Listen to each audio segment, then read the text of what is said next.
Hi, I'm Amber Kuchta, and this is my annotated bibliography. My first source is entitled Portrayals of Mental Illness in Film and the Impact on Viewers, Individual Mental Health, and Mental Health Treatment. This source talks about the representation of mental health in film and how the introduction of this topic into movies both had a positive and negative impact on the attitudes towards mental health. It begins by talking about the negative impacts in relation to previous stereotypes that viewers possess or gain from watching these films. It also talks about the why this happens and says, "It comes as no surprise then that film greatly impacts people's knowledge and attitudes, especially regarding topics that they have little experience with in the real world. This explains that a lot of viewers typically have little to no knowledge about mental illness before watching films that heavily reference it, which could cause stereotypes to form."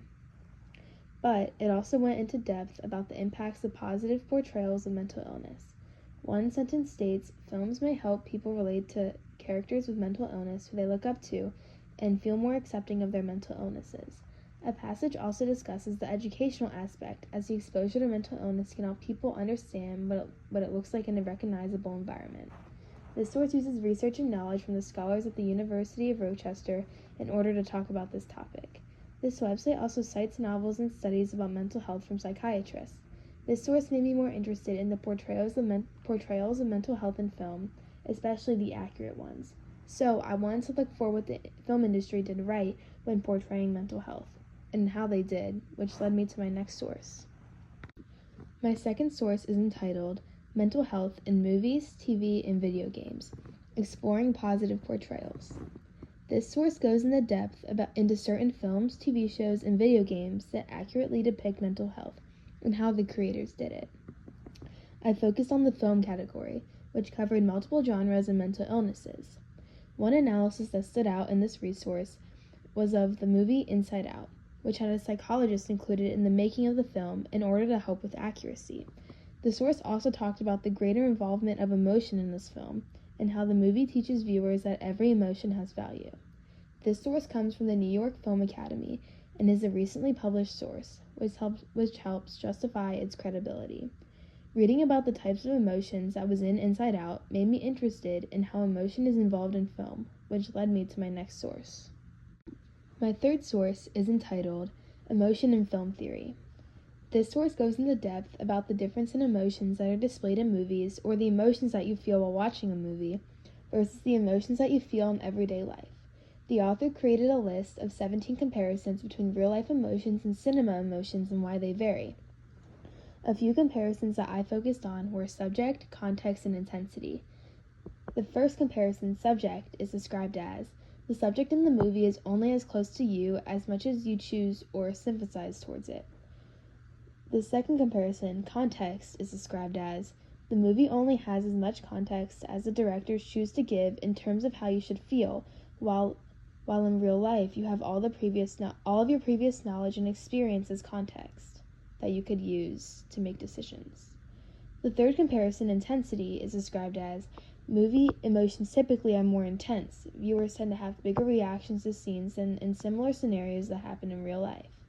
The author of the source, Norbert Wiley, is an associate professor of sociology at the University of Illinois and got this paper published through the university, which helps his credibility and reasonings. When reading about how viewers react to films emotionally, it made me interested in how certain movies regarding mental health affect a viewer emotionally, which guided me to my next source. My fourth source is entitled Cinema of the Monstrous, Disability and I Feel. This source gives summaries of popular films surrounding mental health, along with an analysis of how the mental health aspect plays an important role in how directors include it. It also analyzes filmmaker choices that have an impact on the viewer and how they interpret the film. For example, in The Black Swan, the camera is used to bring the viewer into the main character's mind.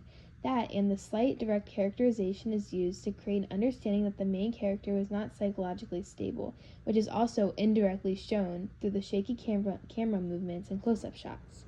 The author of this paper uses direct quotes from directors along with direct citations and descriptions of scenes from the film she analyzes, which builds credibility.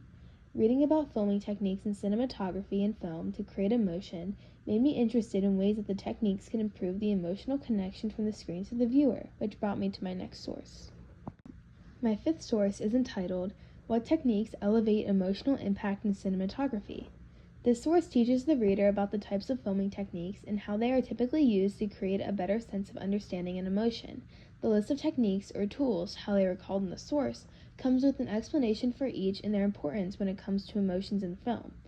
This site was created by Skillman Video Group, a well-known production company, which shows its credibility. Roping in the previous sources, I wanted to look at a film that I was very fond of and look at its film techniques and the effect of them in the film, which brought me to my next source. My sixth source is entitled Film Techniques. This source describes the different types of film techniques that was used in the film The Perks of Being a Wallflower. This source gives the type of technique, the explanation of it, the effect of the technique, and how it was used in the film with exact examples. For example, the source explains the dolly shot and describes it as when the camera is put on a moving platform with wheels to give the scene mobility, and talks about the effect of the shot, which is adding momentum, along with describing a scene when it was used, which for in this movie it was used in the tunnel scene.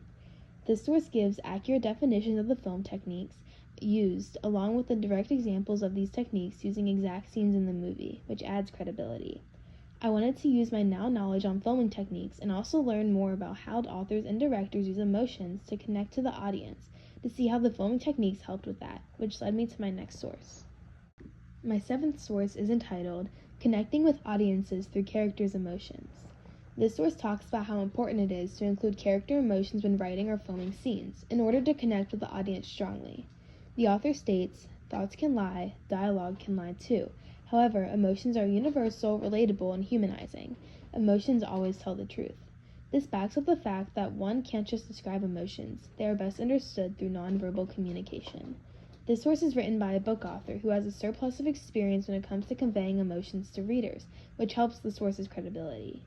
I wanted to look at other ways that The Perks of Being a Wallflower conveyed emotions that didn't include direct telling, but still focused on how the movie was made, which helped me find my next source.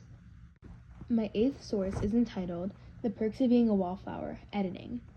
This source describes the editing of the film in The Perks of Being a Wallflower and how it deepens the movie plot and emotional impact. A big example of the editing are the cuts between the present and the past, along with the voiceover throughout the movie that adds a more personal aspect to the film. One topic that the article brushes up on is the importance of music in the film. Most of the film incorporates music that was made in the 90s and are some of the main characters' favorites, which help with the setting along with the overall vibe of the movie. This source uses exact examples from the movie along with strong analyses to add credibility. Learning about music made me more interested in its importance in film, which led me to my next source. My ninth source is entitled Symposium Examines the Role of Music in Film. This source is about the functions that music serves in film and its importance. It discusses how music helps shape emotional responses and is sometimes crucial to the experience of the scene, based on the level that music puts the scene at. It also talks about how music can be used to emphasize emotions without the use of words, which is important. This source is credible as it analyzes multiple directors and their reasoning behind what music they choose, along with explanations as to why music is important. After learning about music and how those sounds help with emotion, I wanted to deep dive more into the importance of sound in general when it comes to conveying emotion to the viewers, which helped me find my next source. My 10th source is entitled Crafting Emotion Through Soundscapes. This source talks about the evolution of sound design, but most importantly, goes into depth of the elements of sound design in movies that use these elements and how they are used to create emotion. A huge example of this is in the film The Quiet Place, which uses silence as its own sound to create tension. This source interviews sound designers for films and opinions from experts in the music and sound industry to ensure accurate information is put out. Using knowledge that I have gained from all of these sources, it led me to finding my research question, which is, how do filming techniques that are used in The Perks of Being a Wallflower help build a stronger emotional connection with the audience?